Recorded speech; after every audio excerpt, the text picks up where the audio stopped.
Ladies and gentlemen, welcome back to the show, and welcome back the winner of the Zero Sum Award for Most Recurring Guest on the program, Mr. Alexander Macris, game designer, game publisher, general all-around great guy, and hat aficionado.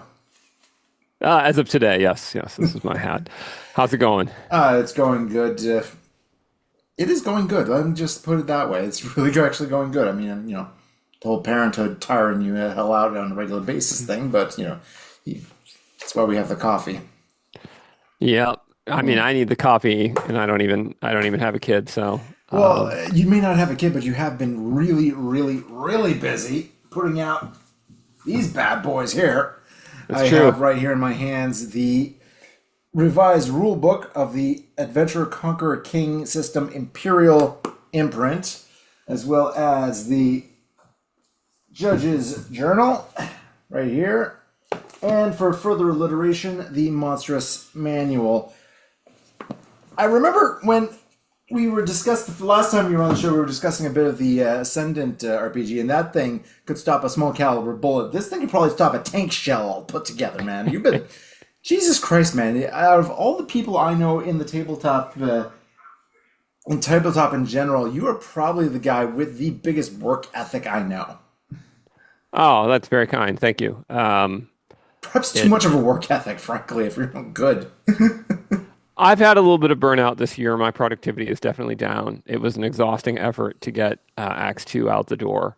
I was reflecting on the fact I think it's probably the last time anyone is ever going to write a 1,500-page rule system. In the future, AI will be used to write those things, right? So, like, I managed to finish that rule book just before AI became capable of writing, long form content. And I suspect by the time 10 years from now, nobody would be like, oh, I'm going to write a 1,500-page rule book. They're going to have artificial intelligence do it. So it's kind of a weird feeling to think about. Either that or we'll be playing in a post-apocalyptic wasteland and, There's that, playing, various forms of fantasy, like, doing taxes and, living in homes with, nice green, unmutated lawns. Could be that as well. So talk us through this here. You said 1,500 words. Is that pages. Per book or is that overall? No, 1,500 pages. It's about 550 pages in the revised rule book, about 500 pages in the Judge's Journal, about 450 in the Monstrous Manual, I think is how it adds up. I think it's 1,000,000 words overall. So, Jesus. Yeah. There are published authors out there who do not have that much to their name, so that is very impressive right there. Thank you. Yeah, it was the culmination of 10 or 12 years of work, right? Because I had the original ACKS rule book, which was 250 pages, then I had the Player's Companion, Domains at War campaigns, Domains at War battles, then the various R and Empire material, the primer, the adventures, and then all the axioms. And, when I consolidated that all together, I had the 1,000,000 words, right? So a lot of it was just editing and updating and making it coherent and polishing the language or fixing glitches and things like that. So in a sense, it took, 10 years of work plus another 2 years of work, right? I didn't actually write 1,000,000 words in 2 years. That would, yeah. I mean, there are people that have done that. There are 1,000,000-word-a-year authors, but that's not the case here. We can't all be Walter Gibson. Yeah, exactly, right. Like some of those pulp fiction authors apparently hit way more than that even. So, well, yeah, I mean, those guys were essentially being paid by the word. So, and since this was their main source of income during the Depression, they definitely there's probably a reason why a certain kind of very descriptive purple prose got very popular in those days because. Yeah, absolutely. It brought in the cash, I guess. So long as you get it published, anyway. Same was true with Dickens, right? Like if you look at Dickens' writing, which is very purple prose and lengthy descriptions, and he was paid by the word as well. So there you go. Yeah. Yeah, there's a hilarious Dickens where I think it's 2 paragraphs just describing slicing a piece of bread. It's like buttering the bread, and you think this is a man who was making good money. That or just really, really enjoys his bread. Yeah. He knows which way his bread is buttered. Exactly correct. He knew which way the bread was. I wonder if that was like a subtle joke because it was so just you're reading the book and then you're like, did we really just do two paragraphs? Yeah. Well, I can definitely say, having gone through this thing, it took me a while to get through this thing, as you can probably I imagine. bet. Yeah, yeah. Yeah. But yeah, I mean, admittedly, I am familiar with the original version of Axe, from way back, as you say, like nearly a decade, more than a decade ago, when that Yeah. was first published. And already, jump in quality, just, in terms of the solidity of this thing, you did really went all out, in terms. I mean, obviously, this is a, better than the just base edition that everybody else can get, and definitely more solid than any PDF version that I have printed out or anything like that. But I can definitely say you went all out in terms of the quality in general. Yes, yes. It feels like nowadays, if you are going to sell people a book in a time period of endemic digital usage, PDF, web browser, then the book has to be worth opening their wallet for and something they're proud to put on the shelf, right? So, we went with the really nice PU leather cover, the gold foil embossed, the full color interior, the heavy paperweight. Because I really wanted it to be something you would put on your shelf and feel really good about and Yeah. enjoy like the tactile experience of using the book. Because for most things, most of the time, like if you're just talking pure convenience, digital is more convenient and will only be more so in the future as search gets better and so on. So, but there's something aesthetically primitively satisfying about like taking down a tome and you're like, this is my rule book. Yeah. I mean, there's something like I just recently got some books, online. The used bookstores aren't exactly very good for my kind of preferred fiction, but online you can find all sorts of stuff. I got some old BattleTech paperbacks and stuff like that, and Oh, nice. yeah, I went for the specific. I got some more. I got the full Grey Death Legion. The other two are coming in a separate one. This is the third one of them. You can tell this one got read quite a bit back in when it was brand Yeah, new, yeah. but there's something about the feel of the paper and everything of these kinds of old books. There's just nothing quite like it. You can't get that in digital. No, you can't. You can't. So, Yeah. um, apparently a lot of those old books, the paper they use though, it doesn't last very long. So within 100 years or so, they're going to be gone. Kind of Yeah, sad. wood pulp is not exactly the kind of the acidity in the wood The pulp just acidity gets of the worse wood pulp. over as time goes on. So those things start getting very brittle and breaking down pretty quickly. I mean, that was the Yeah. whole idea because I mean, who's going to keep these books around forever? They're just Literally pulp fiction. Yep. literally, yeah, exactly. Well, Yep. that was the idea. Although in those days it was more of a different kind of thing, but the tradition is continued in terms of fabrication. But yeah, like you Yeah. said, yours are definitely on the more solid side.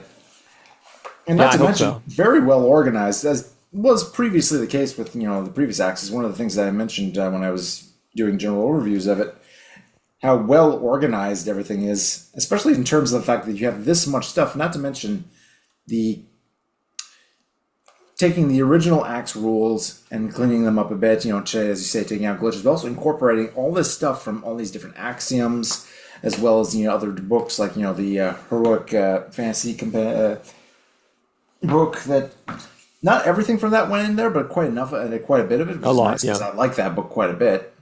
Yeah. Yeah, because obviously the sword and sorcery stuff is more my thing, as everybody knows. Right. Yeah. Right. Yeah. Organizing a rule book is actually a really big challenge. Way harder than I thought when I first started. Like I would say that's the single biggest element I've learned about game design is how hard organizational structure is because you've got first off, you have two entirely different cross purposes. You have one, teach people to play the game, which has a very specific manner in which you should introduce the rules. Like, for instance, you should introduce the simpler character classes before you introduce the more complex character classes. And you should introduce the basic way the mechanics work before you introduce the more complex mechanics and so on. But then you also have a separate purpose of a rule book that people will reference at the table once they already know how to play the game. And for that, you want an entirely opposite format. You don't want the simpler classes introduced before the more complex classes, because then the person has to think to themselves, well, did the designer think this was a simple class or a complex class so that I know where to look it up in the rules?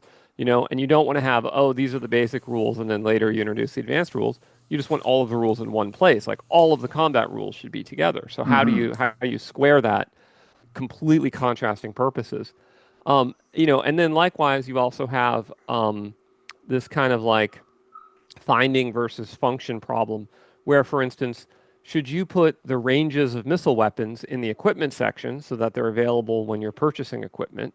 Or should you put them in the missile attack section of the combat chapter so that when you're attacking someone with the missile weapons, that's where you have the ranges? And if you say, well, put them in both, then you get a very big book. I went with put them in both, and that's part of why ACKS is a fairly hefty tome. Because like the missile weapon ranges are in both the combat section and the equipment section. The ship stats are in both the equipment section and the ship section, and so on and so on. The saving throws are both in the saving throw section, and for every character class has their saving throws listed. So that all adds up. It's really the only way of being able to square that circle of serving both masters in this case.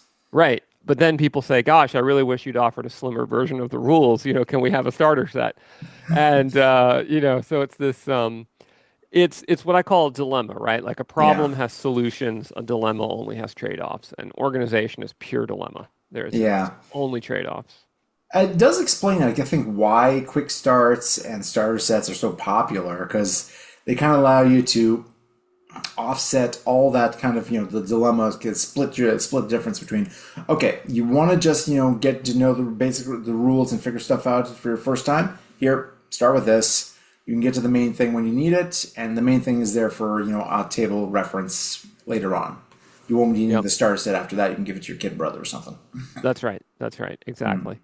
Exactly. So, the other problem with ACKS is because it's a very integrated system, it's very difficult to figure out what to strip out.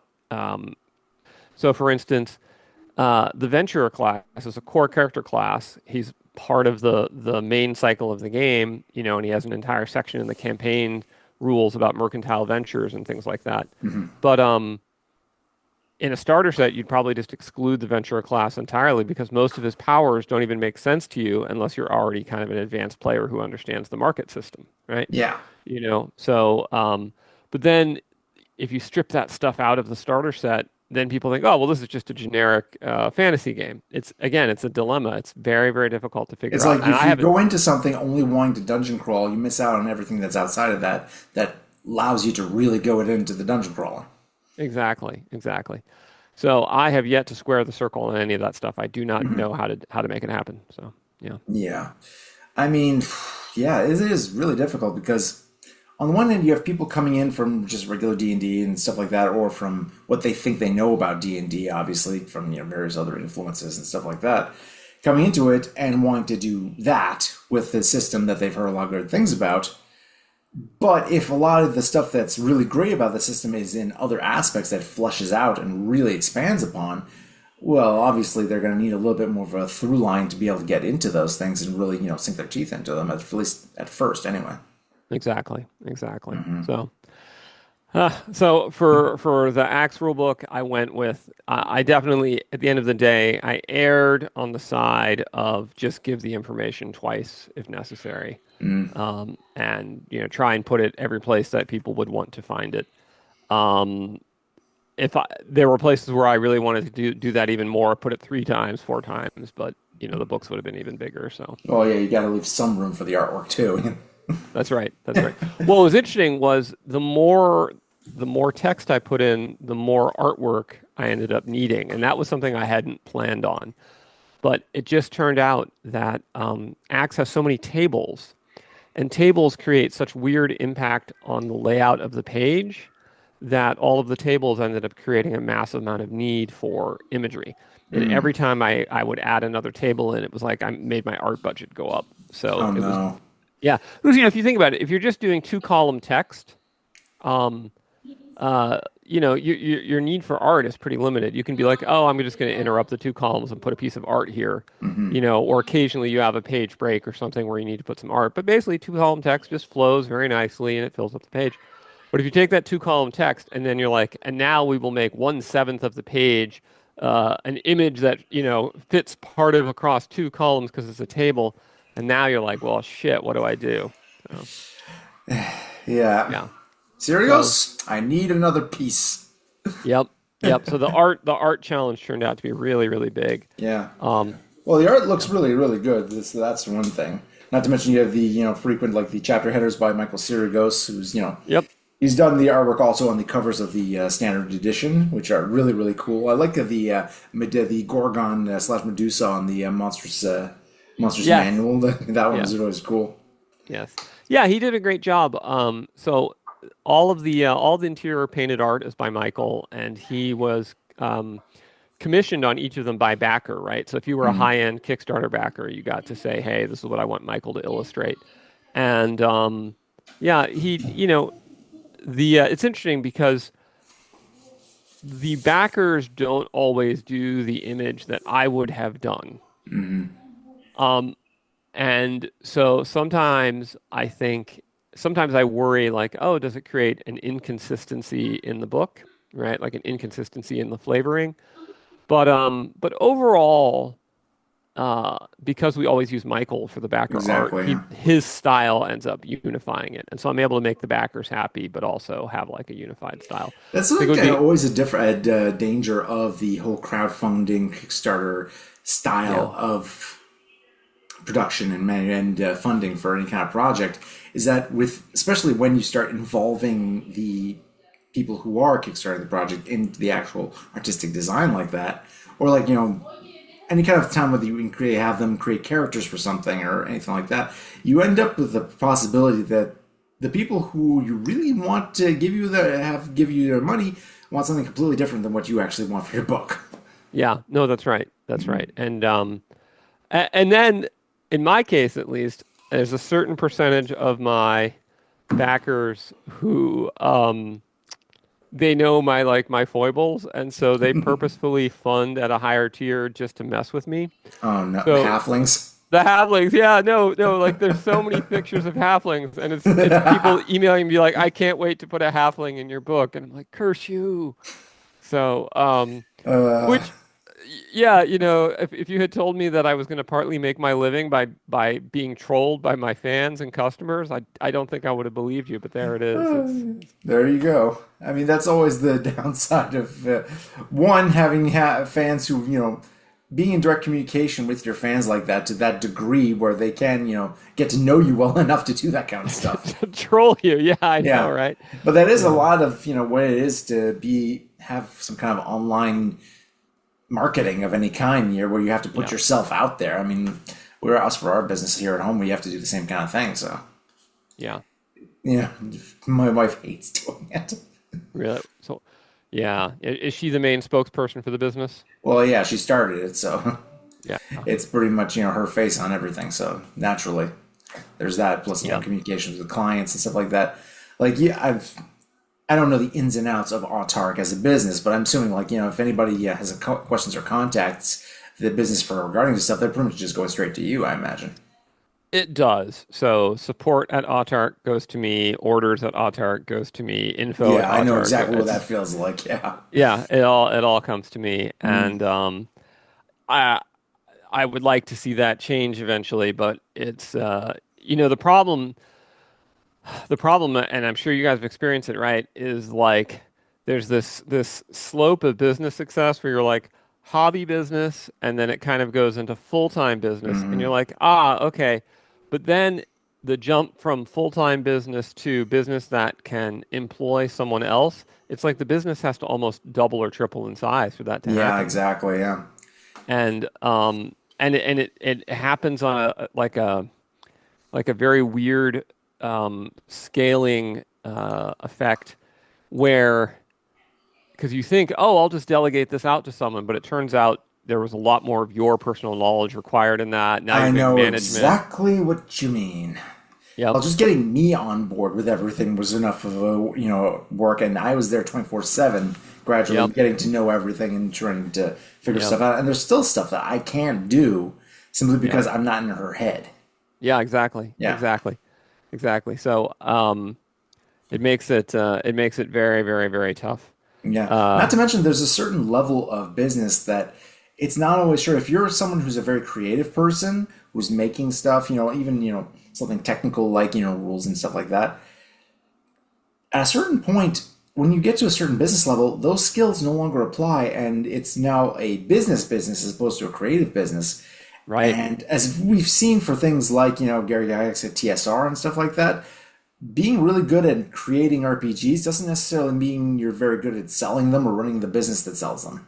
And That's that can right. lead to problems like going forward. So it's really very much, I guess, finding the right people for the right jobs. And sometimes you, the person who created the thing, aren't necessarily the right one. It's just, Right. it's a dilemma, as you say, It is. It is. Particularly then when you start to think, is ultimately your goal to maximize revenue? Is your goal to make the best game for your existing audience?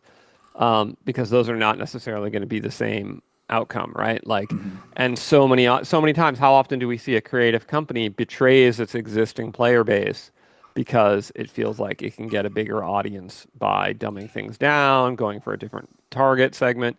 And sometimes it works. A lot of times it works, or otherwise big companies wouldn't do it. But then, of course, sometimes it fails spectacularly, and you get, oh, well, we've just canceled this MMO that we spent, $200 million on or whatever. Or we just cancel this game that hasn't even released yet and It hasn't fire the even. entire, half the studio. Yep. Because, Yep. whoops. Yep. Yeah, we've seen quite Yeah. a few of those in recent years. Yeah. We have, and I think that's because the the video. So it's interesting. Video games in particular had this very strange way they developed where when video games first came out, they were relatively affordable to create and they were only played by like a tiny niche. Okay, so like guys in their garage could make video games. Yeah, Richard the whole Garriott started off the bedroom programmers they were referred to. exactly.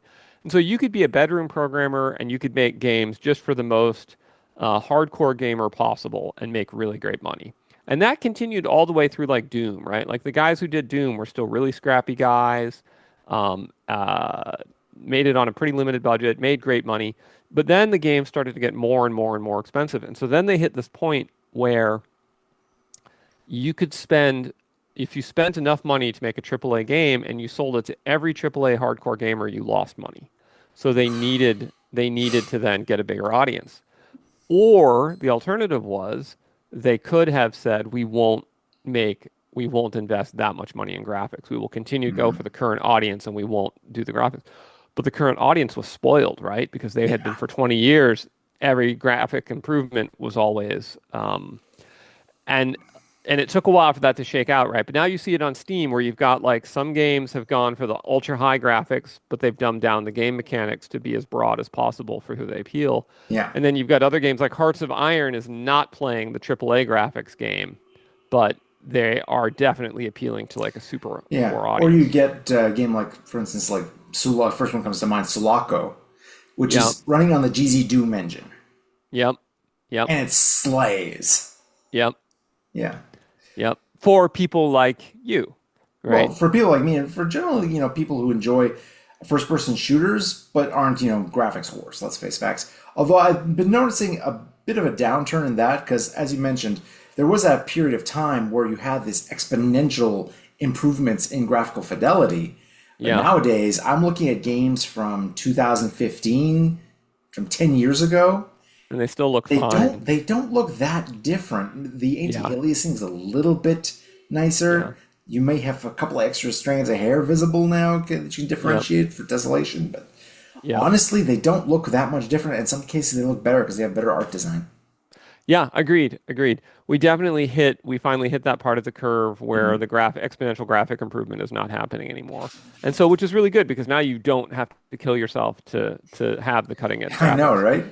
Yep, I mean, there's yep, the advantage then that we have all this hardware now. Possibly we'd be able to, instead of using it to represent one thing really, really well, how about representing 1,000 things adequately enough to be able to be playable? yeah, So, get some better oomph out of that stuff. Put some more effort into pathfinding for, massive armies worth of stuff, which we'll get into, by the way. And really just, create those kinds of gameplay that was so difficult to do back then because of the restrictions due to hardware and stuff like that, and just what people are capable of doing with the controls. Nowadays, you'd have certain things that are much easier to do theoretically, anyway. yeah, yeah. So, yeah, I mean, I guess it's a. Did you want to talk about the Domains at War video game we're I working mean, we've on? got a first thing I think we should talk about is a little something because This one, the Kickstarter is over. You got the treasure tome that is, coming to fruition fairly soon, I think. Yep. Do you remember, have any idea when that one's coming out? PDF will come out in September, and then then move it into final production for the book itself. Nice. I'm looking forward to getting that. And in the meantime, we've got the follow-up to Buy This Axe, which is currently not quite up on Kickstarter, but coming soon. Before all others, the Cyclopedia of Elven Civilization. So what Buy This Axe did for the proud nation of dwarfkind, this is going to do for the, how should I put this, vegan, knife-eared, bastard, backstabbing, elvish fuckery that we all know and love. So which team are you on then? Team Dwarf or Team Elf? Dude, I like mechs. What do you think? No, totally, totally. Yeah, before all others coming out, kickstarting sometime in the next couple months. As you say, it is taking the exact formula I had for Buy the Axe and doing it for the Elven peoples. So we're going to get into like Elven forestry, Elven spell singing, lots of new Elven character classes, dark secrets of the elves, etc., etc. And they've got quite a few of those in your particular campaign setting, so that should be interesting. Yeah, they do. Yeah, yeah. So, yeah, it's been really well received so far. What I've shared, I think, has been more challenging than I expected, though, because opinions on elves are divergent, right? You put all the dwarf players in the room, and they just all agree, and they're ready to be dwarves. It's just rock and stone all day. Yeah, you put all your elf players in the room, and they're at each other's throats about what it means to be an elf, and it's the funniest thing. So, yeah. Yeah. Well, I mean, I guess that kind of fits in certain ways when you think about it, Like, think about this. When you look at, all the different dwarves we've seen just in D&D, for instance, all the different varieties, they basically all kind of look the same. They've got a couple of variations in terms of cultural background and alignment and shit like that. But, a Vergar and a hill dwarf and a mountain dwarf, you could put them all together and they kind of fit in terms of what they're for. That's right. That's right. You then take elves and look at all the different varieties that have come out here, and that includes like stuff like the Githzerai and Githyanki, just like those are planar elves basically. Yep. And then you put in like the Drow and the Sylvan elves and the High elves and the whatever the hell elf is happening in Athos or Dragonlance and Kender and all this crazy shit. Yeah. And then you get to the Rune Quest, they have plant like elves and stuff like that. It's just like it's nuts. Yeah, for sure. For sure. So you have, because if you go back to Tolkien, I mean, if you go back to the earliest sources, right, the Norse myths and whatnot, even then they had the light elves and the dark elves, right? Tolkien, you've got, I mean, his taxonomy of the elves is ridiculously complex, where you've got like, the elves that heard the call and the elves that didn't hear the call. And then of the elves that heard the call, there's like the elves that completed hearing the call and the elves that stopped along the way from hearing the call, right?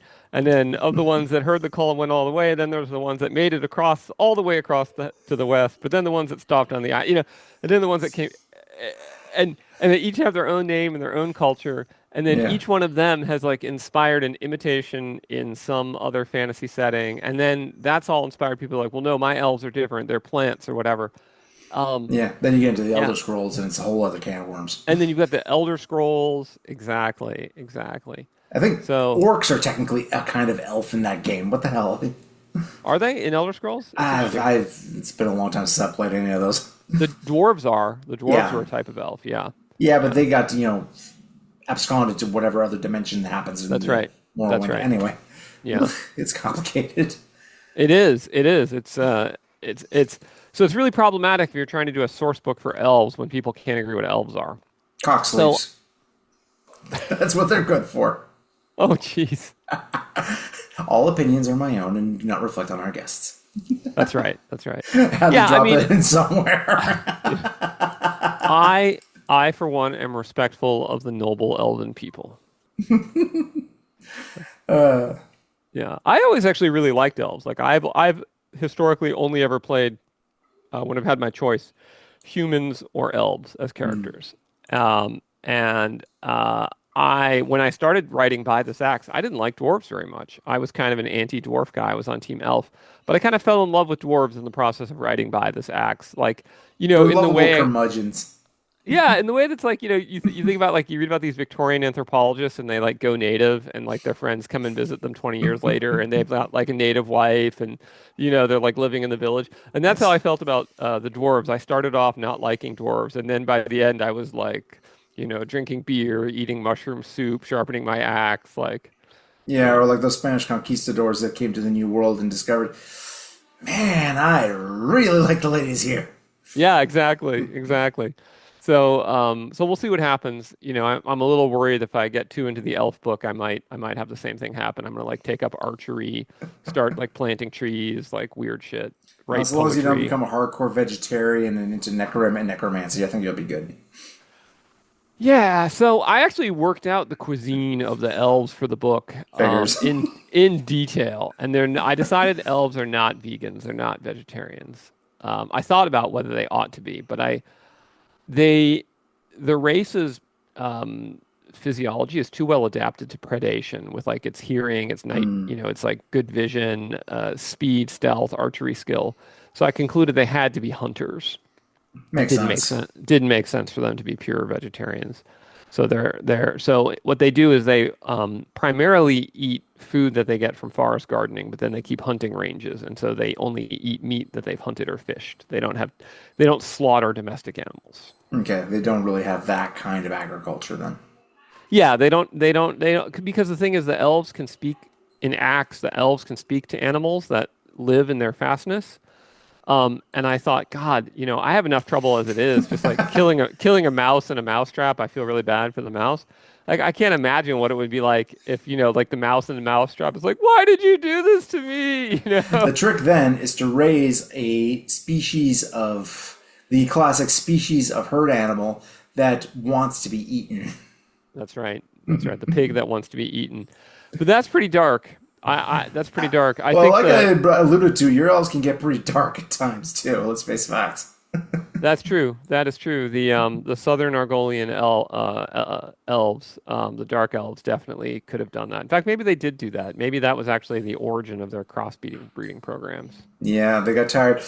We're tired of eating mind-controlled human. Can we get something different? Oh, dark. I don't think they ate human. I think maybe they ate dwarf. Dwarf has more meat. Yeah, yeah, stocky. Good. Once you marinate it properly, it's probably brings out the flavors. Yeah, High in exactly. minerals. Exactly. It's true. It's true. All those ingestion. The Yeah. salts, the minerals. Yeah. I will say the one thing that's interesting about your take on elves is that essentially the different varieties are all part of the same species, so to speak, of Yes, the same lineage. It's just separated by time for the most part, although there is that's some, right. recurrences of those, darker aspects from the ancient history of the elves. Yeah, that's right. That's right. So the approach I take is to think of each race in the game as a species. And then as a species, it has certain biological characteristics that characterize its essence. But then within a species, you also then have the flexibility of culture impacting and interacting with biology to create, the particularities of the ethnicity and the civilization. And so, in the dwarves, you have the jutting dwarves and the Maniri dwarves, who are both species dwarf, but different ethnicity within that species. And then, so for the elves, we have essentially the Northern Argolian and Southern Argolian elves, who have over time blended together, but then kind of diversified again into a high and wood elf ethnicity. So, yeah, and in today's sort of thinking like that, as a Victorian, like I think it would have been very natural for them to think that way all the way through the 1950s. There was a period of time where anthropology rejected the notion of biology entirely, but I think that becomes a very difficult argument to make when you're dealing with like a race that actually lives for centuries. You're like, really, you don't think the fact that they would live for centuries would impact their culture? Because I kind of think it would, right? Like I think when you start to get to fantasy races, you really have to take biology into account, or their civilizations don't make sense. Yeah, biology and any supernatural aspects that would have an impact on them as well. I mean, let's face it, in a world where the gods are actually real and can talk to you, Yep. that's probably going to have an impact on your culture somewhat. Yeah, absolutely, absolutely. And so, for instance, uh, the dwarves revert to ancestor worship in the aftermath of the day without night when the gods fall silent, and so they get this idea that their ancestors are their intercessors with the gods that have sort of turned away from them, and in fact, like it is the reality of the game world that at a certain point the gods did fall silent. Like, what are the implications for that? That would have, that's a supernatural event that has cultural implications. And I mean, say what you want about our real world, we have, alleged supernatural events that have had massive implications, right? You know, any Christian would say that the resurrection of Christ was a supernatural event that had massive cultural implications. So, Yeah. now imagine if you could go down to your local Catholic church and the Catholic Church could literally cure disease like in real time. I think people Yeah. would take everything would have so much more meaning and impact. Imagine You if the got to take Pope that. could imagine if the Pope could literally summon angels dead to smite his enemies. Yeah, exactly, exactly right. It would be much harder to be an atheist in such a context. It would be much harder to Yeah. dismiss their social claims. And so, it's interesting because so many fantasy writers today, because they come from kind of a humanist, atheist, liberal background that's kind of endemic to our society, when they write their protagonists, the protagonists have such a contemptuous, dismissive view of the gods. And I find it really, really unrealistic. Like we look at our own ancestors and their relationship to religion and God, and then you think, okay, now let's magnify that even more by the self-evident presence of these powers. And like the idea that they'd have the relationship to them that a contemporary atheist or agnostic has is just it's absurd in my opinion. I'm reminded a bit of this old microprose RPG called Darklands, if you've ever heard of that one. No, no, never It played takes it. place in 15th century Germany, basically. And it's a fantasy RPG, but the fantasy is basically what did people believe was real back then? Right. So you've got kobolds living in the mines and stuff, and the Uh-huh. main villains are the Knights Templar trying to start up the apocalypse. Oh, wow. Yeah. Yeah. Yeah. There's a witch's sabbath you can infiltrate, and you can baptize the babies at the sacrifice in order to fuck around with them. Oh, wow. The magic system is based on Catholic saints, so you call upon the saints for help. And otherwise Wow. it's, either that or alchemy in order to, do magic shit. Because what are you, some kind of heretic? You're not going to use actual sorcery. What the hell is wrong with you? Oh, wow. Yeah. And if you badmouth a bishop on the road and not give him his tithe as he's supposed to, you get cursed. Wow. That's cool. What's it Because called? Darklands? Darklands. Because, he may be a dick, but he's still the bishop, so sorry, he's got the blessing of the Lord, so you got to do what he says. Yeah, yeah, yeah. Yeah. Yeah, that's exactly right. And I took a similar approach with Axe. The level of magic is even higher, I think, in Axe than it was in what the ancients believed. But like, for instance, if you read the official imperial history of like Aurelian's conquest of Palmyra, like the official history says that Sol Invictus, manifested in the middle of the battle and helped him win, right? Like Yeah. it's just right there, and they just take it for granted that these events sort of occurred. Constantine converted to Christianity because of Yep. how a battle went after he asked, "Hey, if this battle goes well, turn over to Christianity," and boom, there it did. Yeah, he sees a sign in the sky. Yeah, This is whether you yeah, believe exactly. that actually has a cause and effect to it, the people back then believed it enough to convert the entire Roman Empire to another Right. religion That's in right. That's defense right. of their previous gods. That was a big deal. It's a big deal. And likewise, Genghis Khan, there's accounts of Genghis Khan bringing forth his shamans to summon up weather magic. And then they bring in the weather that he wants, and then afterwards he goes and has like a remarkable victory, and the shamans are lauded as powerful sorcerers. Yeah, Um, in you know, the story of Thermopylae and Leonidas and stuff like that. The whole reason why he went down with just those guys is because his soothsayers, said to not send the entire army down there because it would right. piss off the gods. Yep. So that's why that happened. The whole That's right.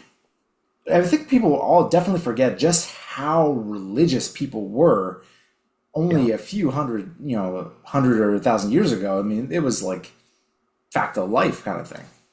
Yeah, or you can still see it in some places in the U.S. Here, Mm. there's still some small pockets of religiosity. Definitely areas, outside of the U.S. and the Yeah. Middle East, et cetera. Although You can not see quite to the point where the leader of the country is also the high priest and calls upon his sorcerers to examine his battle plans before going into war. not as much, but still, it gives you can get a sense of it if you talk to genuinely religious people today, and then you think, okay, what if the whole country was like this? And it's Yeah. very different. Yeah. Yeah, it's kind of sad that so much of contemporary fantasy has more or less just become California fantasy, right? Like every character is a Gen X to Gen Z protagonist who lives in California or Portland or Seattle, and those are their values. And then they're in a fantasy world. And it's like, this just doesn't, boo. So, It lacks a certain something.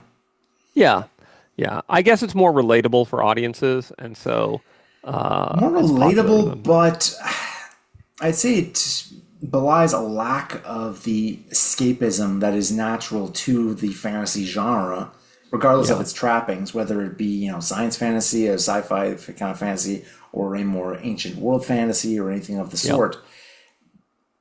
Being somewhere other than where we are, whether yeah. it's the far future, the far past, another dimension, wherever the hell, this moment you just make it a reflection of the real world as of the time you're writing it, you street date your stuff. It's automatically going to be associated with that. You have to kind of differentiate yourself at least a little bit in certain regards. Yeah, I think so too. I Yeah. think so too. So you have then all these things that are like, so you also didn't just, go into just the culture, but also how, as I say, it relates to the supernatural stuff. Like, for instance, you explain a bit why the elves are the way they are through both the natural, their culture, and also the supernatural all melded together. Like, for instance, the way that their immortality worked. Because they Right, were immortal at one point, now they're just very long lived. right. But something happened to their forests, and well, now they're kind of That's stuck right. like this, which led to them going some pretty dark routes, dark roads. When you're coming up with this kind of stuff, how do you go about taking that initial concept and then working it into actual mechanics that can be used at the table? Oh, that is a really good question. So I would describe my design process as recursive. So I will start with a concept and then I'll flesh it out. And then I look at what the mechanical consequences of that concept is. Or if it's a mechanical concept that I've just fleshed out, I will then look at what the um, uh, simulationist and world consequences of that mechanic are. And then if I don't like what I've got where I've gotten, then I fall back to my prior position and I try again. And if I like where I've gotten, then I will elaborate it a step further and then assess the consequences and then fall back or go forward. And so if you look at my playtest documents, like for instance, people were joking with the playtest documents of I was sending around with the revised rulebook. Like by the time the revised rulebook launched, I think we were on like version 146 of the draft, and it's because of that recursive approach to game design, where where I think a lot of games go wrong is they take a very strictly so there's I actually say so. Most game design today takes a very top-down approach. Like they just kind of come up. This is our unifying mechanic, and then each element in the game they're just like, well, we've designed from the top, and this is how it's going to work. And they don't do a whole lot of playtesting into it. They don't check to make sure that the implementation makes sense, and they don't think through the implications of what they've done in that mechanic. So, for instance, oh, okay, you gave an at-will power to elves that lets them misty step by 35 feet. Oh, that's so fun on the table. Except now you need to think about what is the implication of that for a whole race of people that can move through walls. Like, how do they enforce privacy? What do they do about crime? Right? Just, and they don't even think about it. Yeah. So I tend to move very, very recursively, which thus makes me move somewhat slower.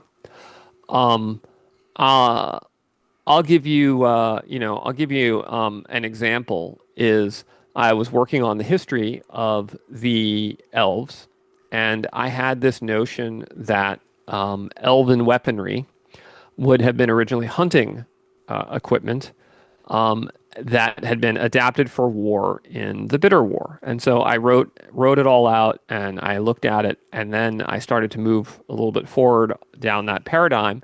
And then I realized, well, wait a minute, this now creates a problem for me because the Bitter War doesn't start until like 15 centuries after the beginning of recorded Elven history. And it seems unlikely that they went 15 centuries without any form of armed combat at all, right? So like I've now introduced a problem in my setting. So then I have to think, okay, well, do I now come up with a justification for why they had peace, or do I now have to change my paradigm of where the weapons came from? What do I do? So then I recurse and I think, okay, I'm going to stick with the idea that the weapons were originally hunting weapons, but they must have had an earlier enemy before the dwarves. That was the basis for these weapons. And so then I open up the monstrous manual and I look through to say what would be plausible enemies that it could have been. And then I pick one of the enemies. I said, the Fomorians make sense. And then you look at the Fomorians, like, all right, well, they came from an island out east. When was a time period in the setting, and et cetera. And so it's this kind of back and forth, back and forth, back and forth. And I think it's frustrating sometimes for the ACKS Discord because I'll roll onto the Discord and I'll be like, guys, I have the best idea. And we'll talk about it for 4 hours. And then I'll say, okay, that was a terrible idea. Never mind. It happens constantly, like at least once a week. I know, I've seen. You've seen it. And people are like, but I really like that idea. And I'm like, yeah, but it doesn't work. It's a bad idea. Yeah, it's done. We're never doing that idea. Well, I think one of the things that helps is that you do have that regular group that still meets all these very regularly, so you can play test this out. I'm not sure if everybody who's making their own game has that available to them. Not to mention the entire ACKS Discord to bounce ideas off of and get input, but to have that on the table. Okay, we're trying this out. Here's how we're going. I mean, I think that's looking at the campaign records you have here of the Under the Dread Flag parts of the Flowering Isle campaign you and your players have been going on for the last months and months. Like that probably explains why you have so many those extra rules for naval combat in here. Yeah, exactly. And there'll be more by the time I finish that campaign, and that'll become the basis of the Under the Dread Flag supplement. Yeah, exactly. Yeah. Pirates. Yeah. So like one of the things that came up was I always just kind of took for granted that at night ships laid down anchor, and so then when they started the sailing again the next day, they sailed from where they were.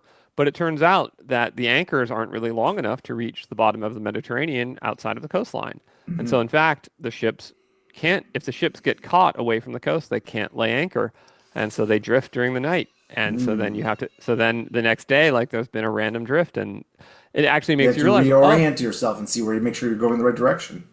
Yeah, and it makes you realize that's why there's such a big chance of getting lost, because even if you knew where you were when the sun set, you don't necessarily know where you are when the sun rises. It also explains why it was so often the case where, when people in the real world were traveling, in the Mediterranean, they'd stick to the coastlines because that was the safest way of getting around, and probably why it took so long for people to actually do cross-Mediterranean travel until they finally got the tech necessary and the experience necessary to actually orient themselves and not get lost quite so much. Exactly. And probably explains why Odysseus ended up spending 7 years trying to get home after Troy.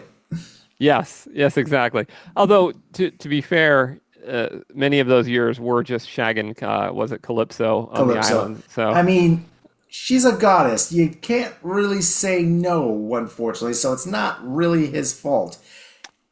Yes, he's banging a sea goddess, but he misses his wife the whole time, so it's okay. He does. Yeah. No, it's interesting because she offers him immortality, and he's like, nah, I'm gonna go home to my wife and kids. So. Yeah, I miss my dog. It's just that's the saddest scene in the book, man. Yeah, it's like, he comes in disguise, and the dog just like, oh, daddy. It's like, Oh, but then the dog dies. So, Yeah. Yeah, even back then they knew if you want people pulling people's heartstrings, you gotta kill the dog. Yeah, you just know, right? You just know that like you got these grizzled warriors, grizzled hoplites of a dozen campaigns, and they're listening to the Odyssey being sung, and they get to the scene where the dog dies, and they're And all it's like, bawling, right?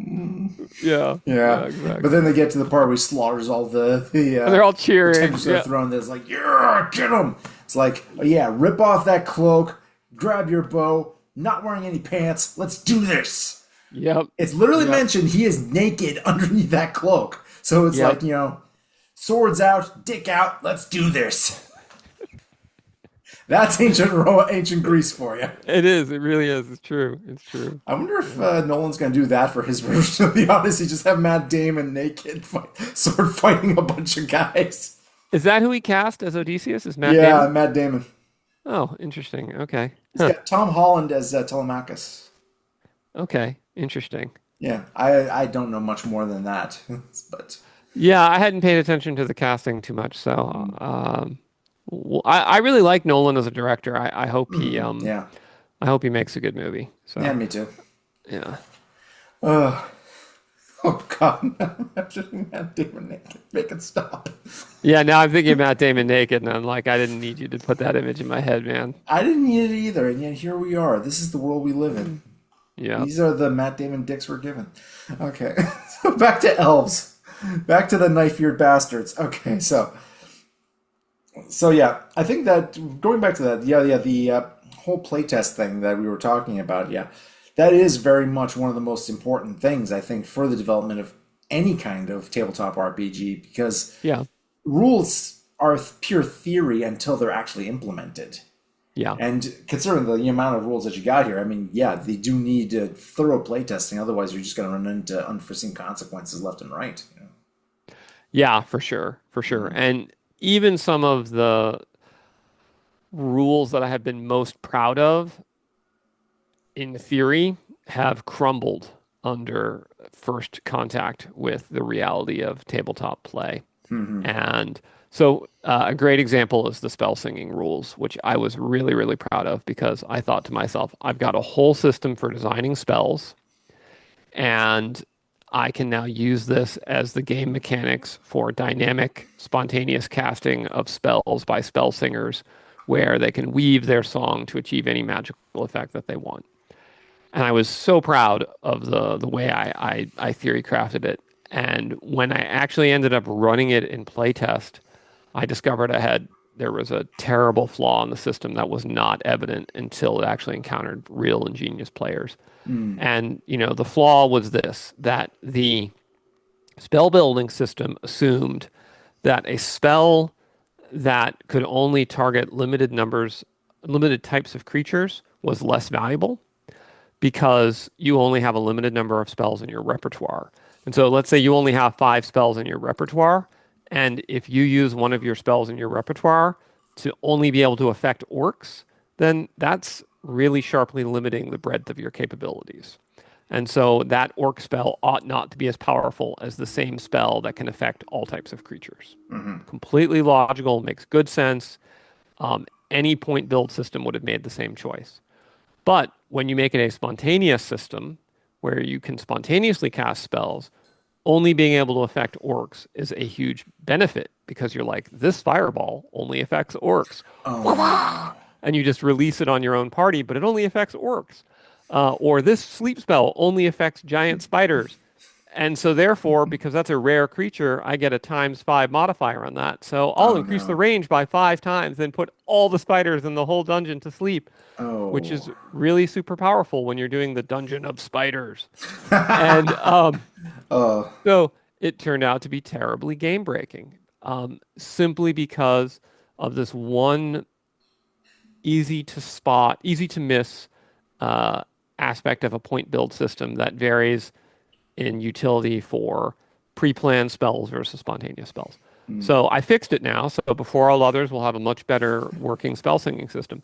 Oh, that's But good. um, but I think the problem with modern game design can really be seen by take that phenomena and then multiply it by 100 splat books, and that's what you get. And that's why Yeah. judges just go crazy trying to run a lot of modern games. I think that was also a big problem with a lot of, as you say, splat books from that era where, RPG companies' main source of income was coming out with regular, splat books, not just, new factions, also new rules for various things. And of course, you look at those, and then you get to like the next edition, it's going to integrate all that stuff, and they try to, and it's just like, uh-oh. Yep. Who wrote this? He's not with the company anymore. He left because of that thing. Oh yeah, the rule incident. You wouldn't happen to have his notes as to how this rule actually worked, huh? Yep. Oh, you just made it up. Yep. Yep. It's I've a seen big that problem. happen quite a bit. It's a big problem. Yeah. And also in the Splat books, a big problem was a power that was perfectly reasonable in Splat Book A and a power that's perfectly reasonable in Splat Book B written by another guy a year later. But when you combine Splat Book A and Splat Book B, the two powers interact in a way that has unforeseen consequences that are hugely destructive. Yeah. And over the 10-year period of, 3.5, new Splat Book every year, two Splat Books a year, you had these combinations that players developed that were, absolutely game breaking. And Yeah. And of yeah, course, so that's someone's favorite combination at some point. So then the next edition happens, it gets nerfed, and they're like, "Oh, this isn't fun anymore. I hate yeah, you this." ruined the game. Yep. Yeah. Yep, I mean, a lot of exactly. war games have that problem. You come to the new edition, and whole armies get, Yep. nerfed completely out of existence right there. Yeah, yeah, Yeah. exactly. And that Exactly. goes So that goes even without saying like, oh, we've advanced a timeline and this particular faction no longer exists or has, now merged with this other one or is yeah. now turned to another side and it's just like, oh boy. Yeah. Yeah. Especially bad for Yeah. people who bought a whole bunch of miniatures for that one because the plastic ain't cheap, let's face it. Yeah. Yeah. Are we talking about BattleTech or Warhammer or both? Yes. Yeah. I don't think it probably more affects Warhammer probably more because they've had so many more editions, but I can't think of any kind of multi-edition war game that hasn't had this problem at some point or another. What edition is Warhammer on now? Do you know? Eighth or ninth or something like that. Let me take a look here. Right. And And Rogue Trader came out sometime in the early 80s, I think. yeah, first edition of Warhammer, first edition of the Warhammer 40K was in 1987, Okay. and Rogue Trader, not the Steam, not the video game. Yeah, Of course, Warhammer the video 40K game is first. what comes up first. Yeah. I think it was 1987 because I think the first edition was Warhammer 40K Rogue Trader, I believe was the name of the first edition. So if it was 1987 and they're on the ninth edition now, so that's what, 38 years, nine editions. So basically they're coming out with a new edition every presidential term, right? Every 4 years. Oh God. So by Yeah. that standard, I should be on ACKS, let's see, 4 years, 8 years, 12 years. Yeah, I should be like on ACKS fourth edition by now. Yeah. Rogue Trader was officially released at Games Workshop's annual Games Day event in October 1987. Yep. Yep. Yep. Yeah. Titled So, Warhammer 40K 40,000 in order to clearly differentiate it from 2000 AD's Rogue Trooper comic series, which is damn good, by the way. okay. Yeah. So, yeah, they've gone through quite a bit since Yep. then. Yep. Yeah. So that's what I need to do, right? I think every 4 years, I'm going to do a new edition of ACKS, which everything will be different, and I'll advance the timeline. It'll be like, sorry, elves went extinct. You have to play dwarves now, or Yeah. whatever. But it's okay. We'll crossbreed a bunch of, a Chihuahua with a alligator and give you something new to play. Yeah. Well, I isn't mean, that a that is one of kobold? the advantages of Axe is that it has the ability to be so easily customizable in those regards of not just in game via the crossbreeding rules and creation rules and all that stuff, but also because you're nice enough to actually include in the back of the books all the logic and systems that you use to balance out and create all the different races and classes and spells and that stuff. So if someone wants to create their own thing, then it is perfectly well within their power to do so and have it be cross compatible with everything else in the system. Yeah. Yeah. That's right. That's right. Yeah. Yeah, you also include a couple of chapters from your book, Arbiter of Worlds, here at the start of the Judge's Journal, which is also good too. So that's also quite handy for people who are just starting out and need a little few pointers on how to get this whole adventuring thing going. Yeah. I wanted to incorporate a lot of that because I think um, the assumptions I made in designing ACKS are not necessarily evident to people that have been raised on new school DM styles, Hmm. which are more story focused, fudge the dice, make sure everybody has a good time kind of vibe. Whereas Axe is much more focused on simulate a world, allow the players to tell their own story, be an objective judge, and so many of the design choices don't make sense unless you understand the design philosophy. So the whole first part of the judge's journal is just me laying out my design philosophy, Yeah. and most of it extracted from Arbiter of Worlds with some expansion from my Substack in the aftermath. And people have really had very kind words for it. So I think that turned out in retrospect to be the right choice. Well, it's written in in a style that's actually very easily digestible, which is always useful, and it covers a wide breadth of subjects that are probably going to be on people's minds, and gives the right kind of approach to this thing. And then you get to chapter 5, your settings, which is very much the constructing your step by step construction of your campaign setting, which is quite handy Yep. for that too. Also Yep. includes quite a few things from the capital of the Borderlands with Yes. regards to Yes. city construction, stuff like that. So also Yep. you get pretty much everything you need to get started. Just takes obviously a little bit of time to put everything together, but then you're pretty much good to go at that point. Yes. Yes. The I have found some of the most stuff I use the most from the judge's journal is actually the stuff I extracted from Capital of the Borderlands, because having kind of like the quote unquote generic city with random buildings you can roll up, random NPCs you can roll up, and pre-built information on what's in the bank vault, what's in the Hmm. Merchants Guild, have it all there. It means that you can let the players essentially roll into any city anywhere in the game, and you kind of like can just run with it. It's there. Yeah. No. Yeah, and the same thing goes also for like here the monsters manual. Looking at everything, not only does it have the rules for extracting the various bits and bobs from monsters that you happen to kill, also stuff for, let's say you find a bunch of eggs of something that you want to raise up to be your personal ride. So you find yourself a nice baby dragon, raise it Yep. to your own ride. How much is that going to cost? What do you kind of need for that? All that Yep. cool stuff. Plus cool shit like this. Here's the giant worm anatomy slide. I love the art. Yep. Some of the art of Yep. this stuff is great. I mean, it Yeah. So includes everything with everything. Oh, I want the seminal receptacle from this giant worm. How much is that worth? yeah, exactly. Exactly. I I have the funniest search engine results and whatnot because of all this strange research I've Yeah. done. I feel bad for whoever from the NSA has been assigned to like figure out what exactly I'm up to, because they must be very puzzled. Or I'm just in some filing cabinet called game designer and they're like, disregard, he's just a game designer. He looks up weird They stuff. probably have one of those. I especially Yeah. like also like things like the ecology sections for all of these monsters, which all come with their own color illustrations, which is always nice. They're really good stuff there too. But yeah, like harpies inhabit bleak moors, dead forests, rocky cliffs, and other desolate, barren landscapes. How they reproduce, like parthenogenesis, which is always kind of freaking with those things. How Yeah, much coming up with the reproductive yeah, how many the kids they have in reproduction their nests and everything. for the monsters was really difficult because there are certain monsters you simply don't want the players to be able to breed. So, like a Medusa breeding program, for instance, is not going to be a great outcome for your game world. Probably Or won't be a good outcome for the players once the Medusas get pissed off at them enough. yeah, I suppose not. I suppose not. Or like how do nymphs reproduce, right? Like nymphs are all female and they constantly are abducting men. Why? And you're like, okay, well, let's think that through, right?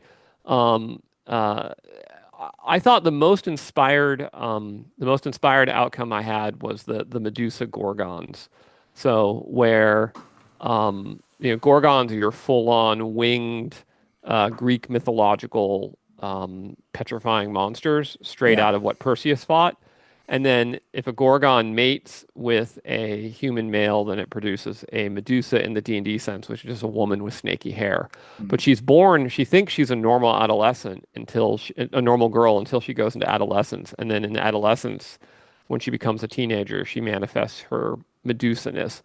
And then if she survives long enough, then eventually she mutates again and becomes a Gorgon. And so you get like this really cool cycle. Which also ties into the different versions of Medusa existing in the old Greek version, where Medusa and her sisters are just I think they're the daughters of Typhon or something, some kind of, Right. they're just horrifying monsters. They're not anything particularly trash about them. And then you get to the version from the Roman era. Who was the one who did that particular version? It starts with an O. Ovid? Ovid, yeah, the version from Ovid, where it's, it's a priestess of Athena and, the whole, Right. cursed Right. to become like that. I mean, if you were unknowingly the descendant of a Gorgon and became a priestess of a goddess and then woke up one day with snakes for hair, you'd think you got cursed too. Yeah, yeah. So you kind of Well, get the two versions of that myth all yep. wrapped up into one. Yeah, exactly, exactly. And that was a big element of writing the Monstrous Manual was going back to the original myths, trying to find kind of like the core, the essence of the myth, and then bringing it into the adventure conquer king system and Hmm. setting. And hewing a careful line between wanting to make it generic enough that anybody could use the book, but also making it specific enough that the setting has flavor. Because, one thing that we now know that perhaps we didn't know in 1977 is that settings more than anything else create fans, right? People that love BattleTech don't love BattleTech just because the BattleTech rules. They love the BattleTech world. They love the Hmm. clans and the houses and the mechs. Same with Warhammer and same with ACKS, right? Like there's people like some of the flavor to it. So, Yeah. yeah. Because, yeah, I mean, mechanics in and of themselves are just mechanics. It's how they interact with settings that makes it, and characters that makes it a full RPG. Otherwise, you're just, you may as well just be playing Excel spreadsheet the game. Yeah, yeah, exactly. Yeah. Exactly. Exactly. So, not that Excel spreadsheet the game is a bad game. I mean, there's pretty, what was it? Roller Coaster Tycoon is basically that, right? All those tycoon games. Yeah. But yeah. So I've definitely over time I've leaned more into building settings than just games. So Ascendant initially was just gonna be a generic rule set. It became a setting as well. Hmm. For largely because the community was like, nah, brah, you gotta have a If setting. you're gonna have a superhero RPG, you gotta create a world with superheroes for it to work and Yeah, yeah. exactly. Which Exactly. you actually come up with some more stuff for that too as of recent. That plus the comic book, which is currently it's Yep, chugging. the graphic novel number two is closing in on completion, so we're going to be almost done with that soon. And then it'll be the uh, Power Overwhelming will be the next supplement, the Ascendant supplement. So yeah. That'd be cool. Which one is that one about? So Ascendant Power Overwhelming is an expansion of the available powers and skills in the game, along with a bunch of characters that use those new powers and skills. So, we've got like matter control, for instance, has been a power people were really wanting to see in the game, and we finally put that in, stuff like that. Okay, so yeah, that kind of expansion just in terms of the capabilities that are available to the players and to NPCs in order to, just Yeah. go to town on whatever it is. It's a splat book. Well, Yeah. people like to make things go splat, so Yeah, it's a splat book. yeah. But as you've come up with the continued the graphic novel line and stuff like that, come up with new issues and new ideas for that and storylines, has that impacted then the RPG in terms of the directions you want to go with that? Not as much as you would think. And the reason is that the pace of the storytelling I've been able to do on the graphic novels has been much slower than I had anticipated. It ends up taking a really long time to produce a graphic novel. Not true at all. And uh, and so the wor- you know like the storyline of the games and supplements has already advanced beyond the storyline of the supplements and the Capital City Case Files and Power Overwhelming has already advanced well beyond the storyline of the graphic novels. Hmm. And so that had implications. If I went back in time and I did it again, I would have done something different. I wouldn't have done the graphic novels um, at the time in the time frame I did them. I would have done probably shorter comic books about individual characters like further along in the timeline. Hmm. But it was my first time doing a graphic novel, and so I had this notion of we'd be able to print out a bunch of graphic novels and really flesh out the whole backstory of the game world. Turns out to be quite difficult to do in graphic novel format. Yeah, because it's not like just you writing a story. You have you writing the story in a particular format, and then having someone Hmm. else do the illustration and layout and everything like that. So It's a lot Yes. more complex than just, one person doing, the single Yeah, author. exactly. Hmm. Exactly. Yeah. So To which you're now adding video games to, by the way.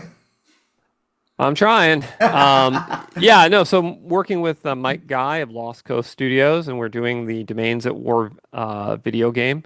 It's based on Domains at War Battles, which is a turn-based mass combat system where you can do pitched battles like the Battle of Gaugamela, or the Battle of Cannae, Battle of Hastings, but with a fantasy element. And it's fully compatible with ACKS, and so you can take your ACKS characters, you can and fight out big turn-based tabletop battles with them. And now there'll be a video game component for people that want to do it in virtual play. So Nice. Yeah, I've seen some of the kind of like prototype versions you've shown off on your YouTube channel. It's actually quite impressive. Just, how, I guess, how well it translates. The rules for Domains at War translates to the, digital format like that. Was there any yeah. difficulties in getting that to working properly? Well, when I designed Domains at War, I had the idea that it would be a video game in mind eventually. And so a lot of the elements of how it works in my head, it was already clear how they would work as a video game. So, you select a unit. When you click on the unit, you have different movement options across the hexes. You pick where you want it to go. When it arrives at the hex, it can then attack nearby targets. You click on the target, right? So the game already played in a very algorithmic format that would be easy to translate. That said, Mike Guy is a genius, and so as the lead developer, he has solved a lot of problems and automated a lot of game mechanics that I thought the computer game would still do manually. So, for instance, my thought was when you had to flee because of a bad morale roll, you would pick the route of fleeing because that's how it works in the tabletop game. You have to Hmm. manually pick your route of fleeing following certain algorithmic rules. He was just like, nah, bro, we're just going to automate it. And they just automatically pick the Which right makes place a to flee great to. deal of sense because, the unit's fleeing. You're not telling them what to do. They're just running the hell away. Exactly, Yeah. exactly. And he built an AI that can play the enemy. Hmm. And so, it becomes possible to do solo play, which, obviously wasn't possible on the tabletop and hadn't Yeah. been something I thought we were going to be able to do. But apparently there's been like an AI revolution now or something. I don't know. I've heard. It Yeah. actually So seems yeah, to so be we've coming got up quite a bit also in tabletop. I've seen a lot of tabletop RPGs and tabletop war games that have included solo play rules. I guess, yeah, people are having a yeah. hard time finding people to play with, I guess, or something like that. Yeah, I think that's right. I think Yeah. that's Or at right. least they're finding it hard to find people who want to play something that isn't just, D&D 5e or Warhammer.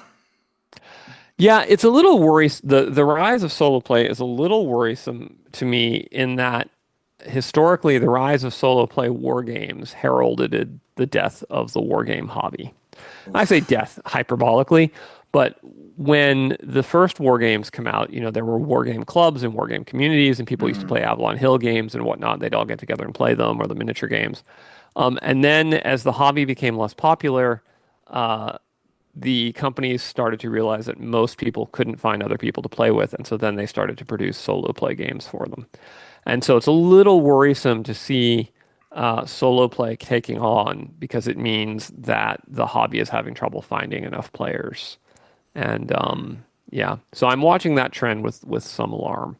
And I think we have to accept that tabletop games or RPGs in particular had kind of a moment during COVID when there was this confluence of nerd culture, people being isolated and stuck at home, and a lot of Yeah. celebrities playing it, YouTube influencers, You had all the and normal people being stuck at home wondering what they're going to do, and you had all the nerds going, well, I'm like this all the time. Here, check out yeah, what I do. exactly, exactly. And now that moment has passed. And so, and I think that explains a lot of what we're seeing, for instance, with Hasbro's problems, where they're like, oh no, it's going to be a franchise rather than a game, and so on. So we'll see. Yeah. I mean, ultimately, tabletop stuff remains a hobby rather than an. It remains very much a hobby rather than a full on industry. Yeah, Because all that other extraneous stuff, you don't really need it to play. You that's just right. need, a little hex board and some piece of paper you cut up and drew your little guy on so you can just move it around if you feel like it. That's right. That's Yeah. right. Yeah. And, hobby, Their hobbies can be big industries, right? Like, Mhm. there's plenty of money to be made in hobbies, but that's it's never the same amount of money as you're going to make in something which is absolutely indispensable to someone's life Mhm. or which is central to your culture's pop culture, right? So, Exactly. Yeah. yeah. So like model railroads, for instance, you can be a very successful company who sells, the very best model railroads to people that are really into model railroading. But, there are no billionaires being printed in the model railroad industry. So, yeah. Yeah. Whereas I think, Hasbro for a little bit was thinking like, oh man, there's going to be billions printed in Dungeons and Dragons, and I don't think that's going to be the case. So, Probably not. yeah. Not to mention these things come and go in waves in certain ways as technologies change the approach Yeah. people have. Because obviously, when D&D and these kinds of old school tabletop war games were on the on the rise. This is back to the 70s, 80s, going into the 90s. There really wasn't any alternative way of playing these other than just getting a bunch of people together at the table, bringing out the Cheetos, and just going to town with the dice. That's right. Nowadays, not only do you have multiple things demanding of your time and your attention from various other digital sources, but also with the rise of virtual tabletops and stuff like that, you can play with people across the world if you want to. There's not really a reason to have that table in your basement where everybody's getting together unless you actually absolutely want it. Right. Yeah. Also, I think there's potentially a good side to this in that deep down, I am an Ameritrash gamer. I Yeah. love all the little modifiers and all these Yep. things.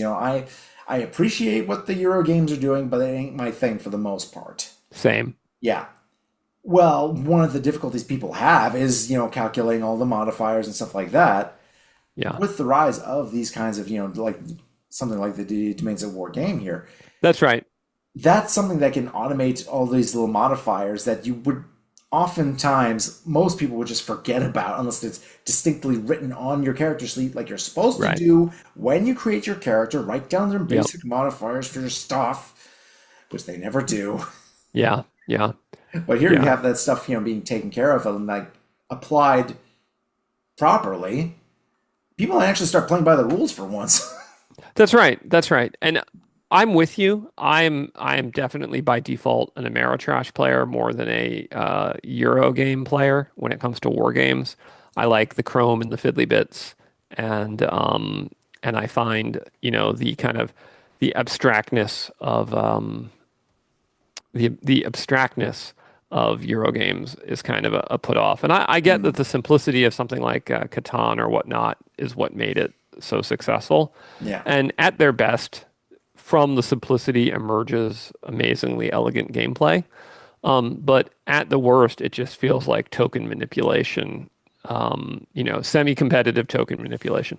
Whereas Indeed. like there's something very viscerally satisfying about like playing Fortress America Oh, I was just and gonna mention that game. I love right, that game. and getting to draw the card to see where your partisans show up, and it's got like flavor text, and then Yeah, ensuring that yeah, you have your supply lines from the different oh regions locked in, so that yeah, that way, and then having the other guy from there just cut off that supply line, block these guys off, and now they're just screwed. yeah. Oh, it's so good. It's so good. Yeah. Yeah, What's the good thing about those kinds, and there's something that you did very well with Domains of War is that it is a lot easier to do a full RPG campaign based in that yeah. than it is with a Eurotrash game.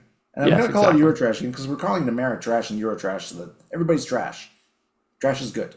We're all raccoons at Yeah, heart. yeah, But yeah, that whole idea, like, of having the different this is what I love about tabletop in this kind of way. And yeah, something that I don't see a lot of being done in the digital space as much as I'd love to see it. It's the scaling, where yeah, you have as an RPG, you have the individual player playing an individual character and yeah, interacting with the world at that level. But then you have the skirmish tabletop war game where you have yeah, that character being part of a group or on a different scale, and then perhaps being a commander on a strategic level for something like Domains of War where you have vast armies and stuff like that. And you often have games that take care of more country management or faction management, which can also apply to all of these things for a massive kind of campaign. You see something like modded version of Axis and Allies that just go into town on this kind of thing. That does bring to mind, you have this now, this digital version of Domains of War in works. Are there any other parts of Axe that you would also like to see have the same treatment? Well, we've already got the Axe virtual tabletop on Foundry. So a lot of that has been done. It's playable. I'm using it myself every week when I run the Grey Brotherhood campaign. What Mike Guy and I have chatted about doing is aspects of the game being brought into the Domains at War campaigns aspect. So, having a hex map, you move your army around the hex map, it checks supply lines for you. You know, there's initiative back and forth between the different generals, the reconnaissance roles get automated.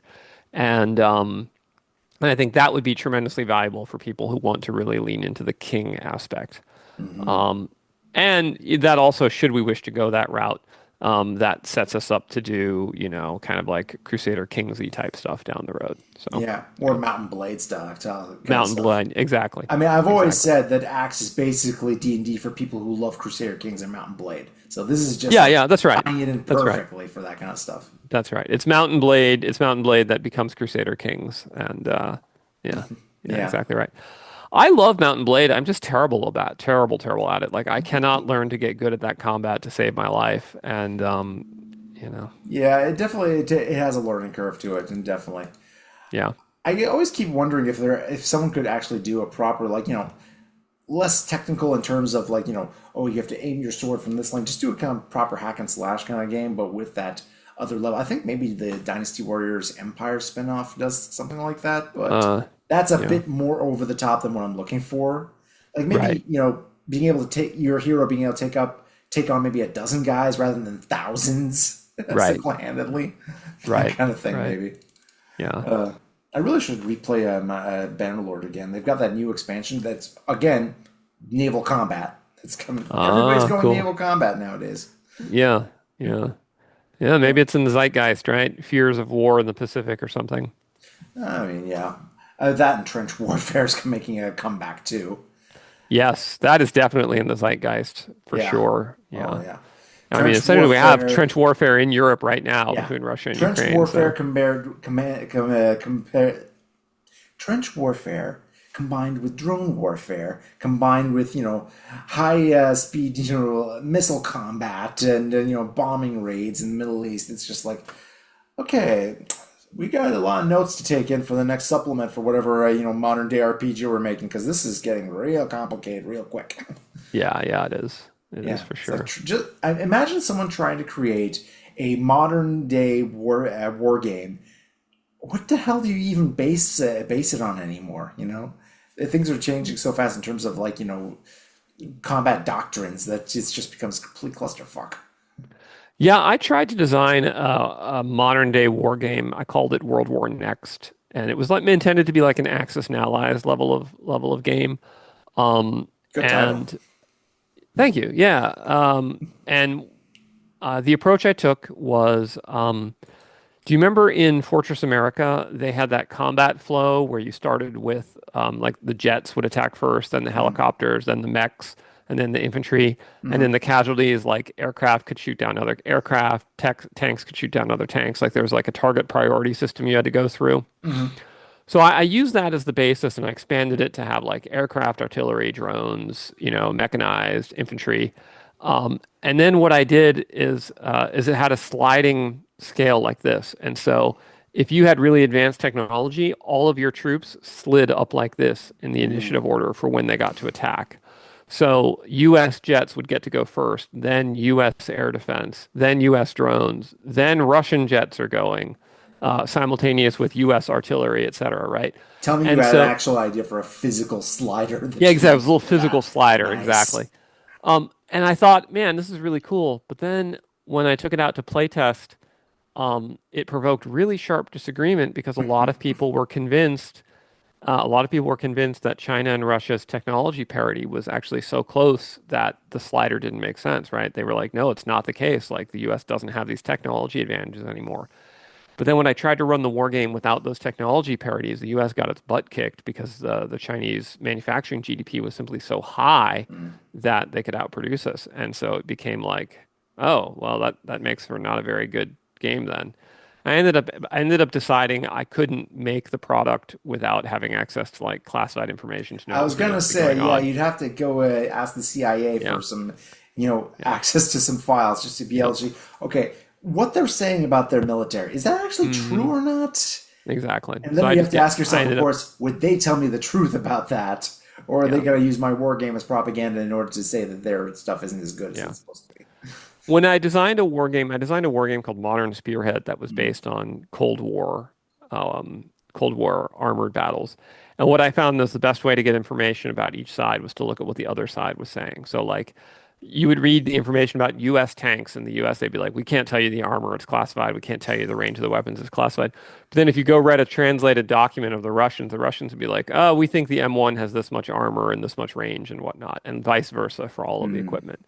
So you end up building the game based on what the other side thought or claimed that its Uh, enemies could do, which was good because it made the game more balanced because both sides sort of had written had written on the assumption that the other guy yeah. was pretty good. I'm reminded of that Russian fighter plane that looked like it was going across the sky at incredible speeds. It's just like, holy shit, the Russians have created this super plane. We gotta build up a brand new, new kind of fighter that can take this thing on. So the U.S. did, and it turns out that that Russian fighter could only do that for about 15 seconds before its engine exploded. So, Right, yeah, right. Oh, that was the MiG-25 Foxbat, right? Like it could exactly, go, yeah. yeah, it could go Mach 3 point something, and we freaked out. Yep, Yeah. yep, But that's, basically what happens. Like, there's so much of this stuff is just smoke and mirrors right. designed not only for their own, the enemy side, whatever they think the enemy side is going to be, but also who the enemy might be in the future, and also for Yeah, their own people who might be telling them in the future. And it's just like yep. And complicated. then you This is get why so many people just go sci-fi instead. Yeah, absolutely.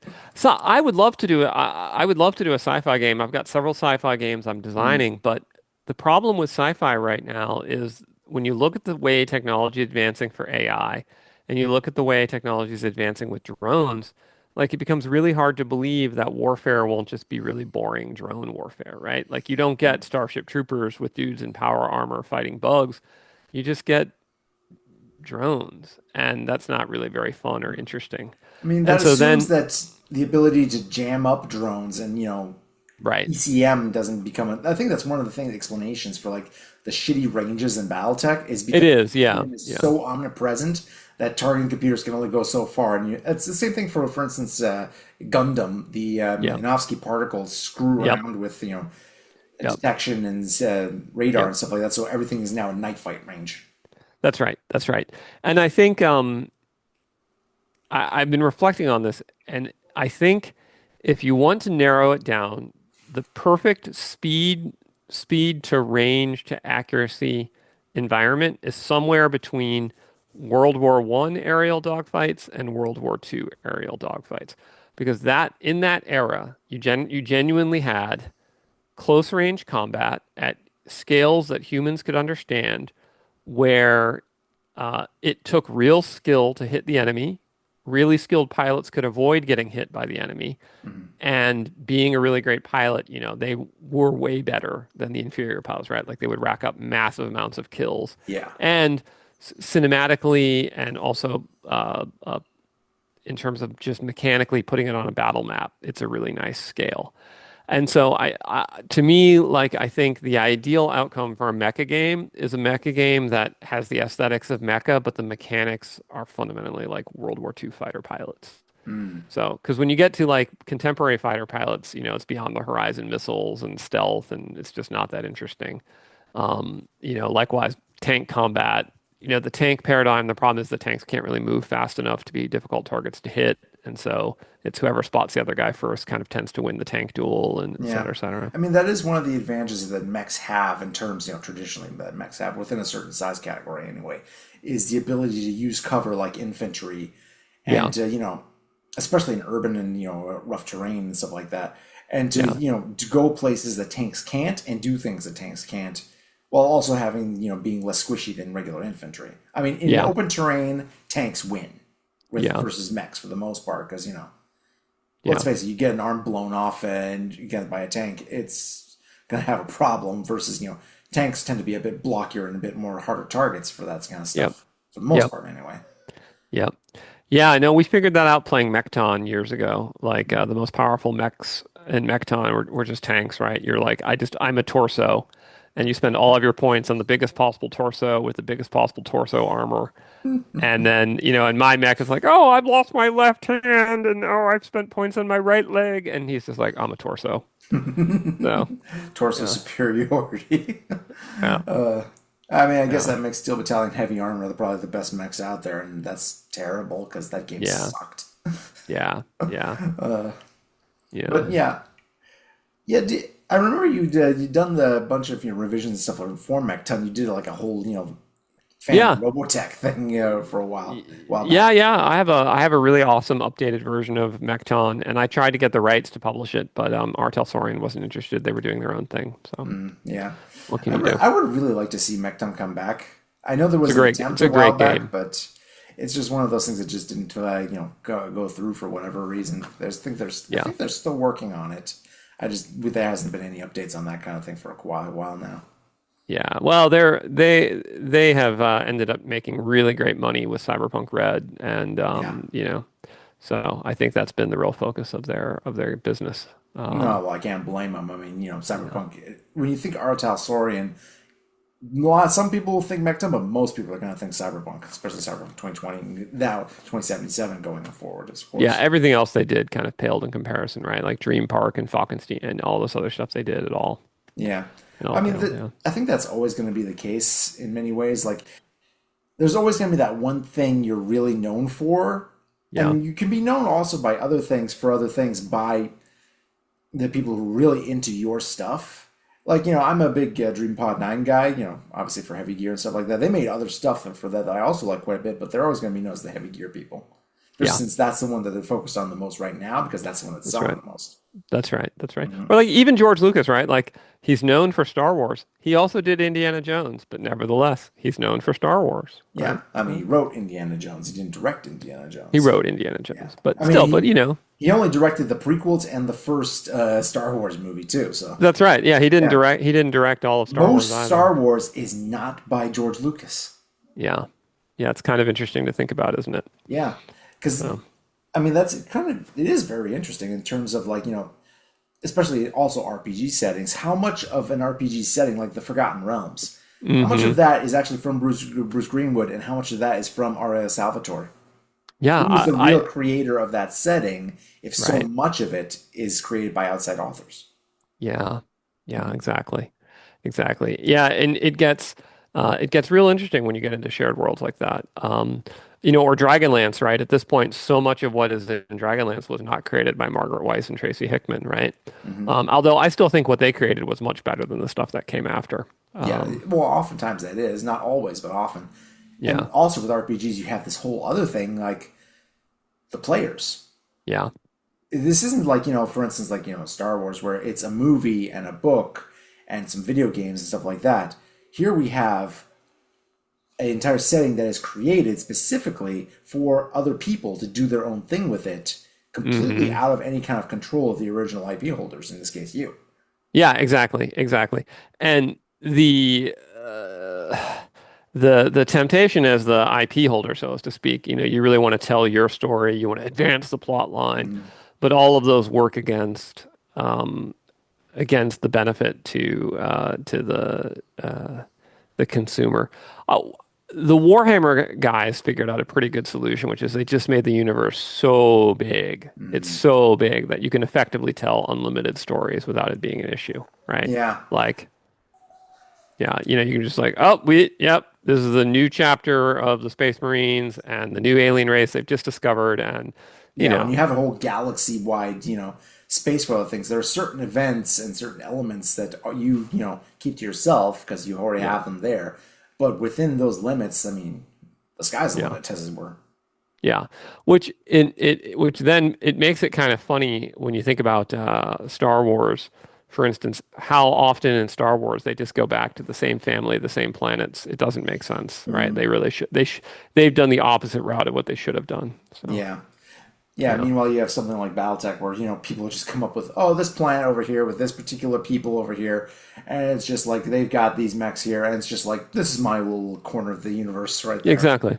Yeah. Right. Exactly. Yeah. What Yeah. interests Yeah. me Yeah. in particular for these kinds of things is especially how certain settings you end up with people just going completely off the wall with their own creations for them. But other Hmm. ones, they tend to stick very much to that a certain tone and aesthetic even if the person creating them isn't really doing anything to enforce it in any way. I mean, you've probably seen on Twitter, I've been doing some Machine and Krieger, SF3D modeling, those little Hmm. plastic models and things. This little guy here, this little, Awesome. yeah, Awesome. that Yep. goes in Yep. here. I'm gonna be doing a video on this at some point, and once I have the time to really dig deep in the research and stuff like that. But Koyo Koyama, the guy who created this stuff originally, the current ITP holder, he regained the IP rights for a lot of the stuff in I think 2010. He hasn't been precious about it, and people have been creating their own like scratch built models and things like that for these things. But Right. they all fit within that general aesthetic Yeah. that nothing I've seen has gone completely off the wall and just like, oh, I'm gonna do my own crazy thing with this. Things they've been original, but also very respectful of the tone and the setting, even though it's quite honestly quite vague in many ways. It's very open for anyone to go in any direction, but there hasn't really been too much of that. People have been sticking very much to that kind of central idea, which is interesting to me, I find. Yeah. I wonder how much of that is impacted by the gender split of the fandom. Hmm. There was this study, I believe, that Lego did about how how boys and girls interacted with brands, I've heard about this, yeah. right? So, or it might have been Mattel. Anyway, one of the toy companies, where it was like if you give a boy a Batman toy, then the boy will try and tell stories of himself doing Batman-like things, like he wants to be Batman, and do Batman-like things and be in that world. And then if you give a girl the same toy, then she tries to put that toy into her world. So it'll be Batman goes and does a tea party with stuffed animals, and she puts Batman in cute little outfits and things. And Yeah. so I suspect if you looked at like fandom, I bet male-driven fandom is much more sort of quote unquote true to the lore and is all about like innovating within the lore, manipulating the existing lore.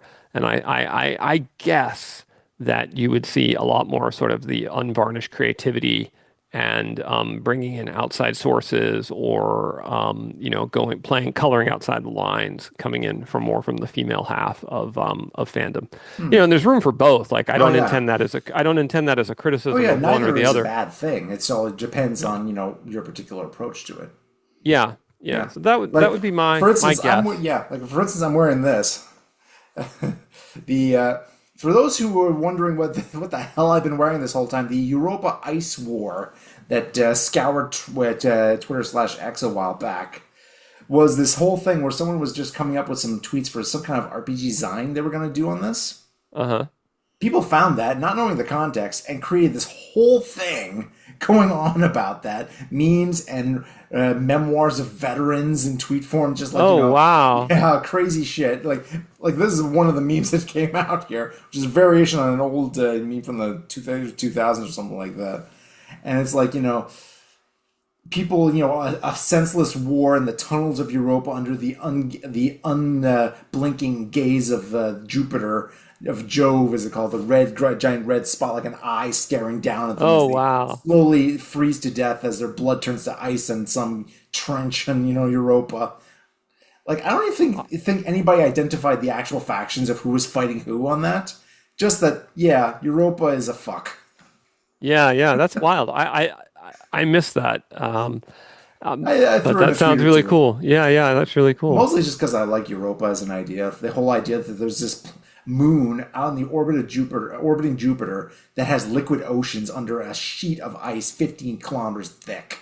Yeah, yeah. And that's like probably one of the only places in our solar system there might actually be life. There's a probe currently on its way there. Who knows what they're gonna find? Imagine if they find something living there under the water, in the water, and like this giant ice cube just orbiting the biggest gas giant in the Yeah. solar system, bathing in the, Van Allen belts radiation, just crazy place to find something swimming around in there. Yeah. Yeah. Oh, it Why don't sounds you just epic. give guys in spacesuits guns and just send them out there to shoot each other? It'd be great. Yep.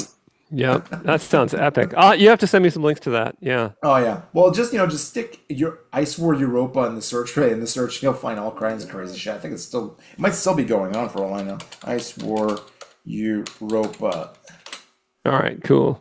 Latest, latest I've got is 3 hours ago. Oh, wow. Still going. Okay. That's really cool. Yeah, That's really we cool. need to, as July 18th. We need to ship more off to the Europa Ice War. Ah! Can't believe we stopped talking about the Ice War in Europa. They had it so easy on Mars back then. Only light minutes from Terra, Ah! climate-controlled vac suits and hat bubbles. Voxcoms daily to the family. It was a joyride then home as heroes. Europa was different. The ice never relieves your blood. War forever. Ah!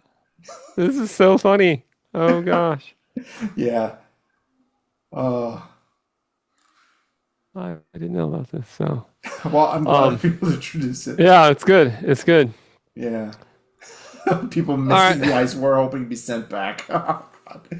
Well, uh, the monarch of the Archon household, which is to say Maximus Magnus the dog, is indicating it is time for me to attend to more important matters, yeah, and I namely have a small king, a pocket prince over there, who's Pocket Prince. Very good. His yeah, Royal Majesty. His Royal Majesty, who has properly learned how to use a fork at 17 months old, so he's well on his way. Well, there you go. Yeah, Yeah. When you were nursing at your mother's breast, I was studying the blade. you had probably better priorities when you think about it. I mean, breasts. No. All right. On that happy note, On that happy note, I have been Zero Sum. This has been Mr. Alexander Macris of Autarch. Thank you very much for coming by. Links to all your stuff is going to be in the description below, including a link for the Kickstarter, which, do you know when it's going to be getting started? not yet. Not yet. Still working on it. So, but All right. next Well, the couple link is within the going to be next couple there. months. The link is Awesome. going to be there for those who come across this in the future. You'll be ready to jump in on that whenever you're ready. The link for your Autarch's web store is also going to be available for people who want to buy your stuff. It is Brilliant. always a pleasure to have you on, man. Thanks for having me on, man. All right. Good to see you again. Good to see you. Bye. Bye bye.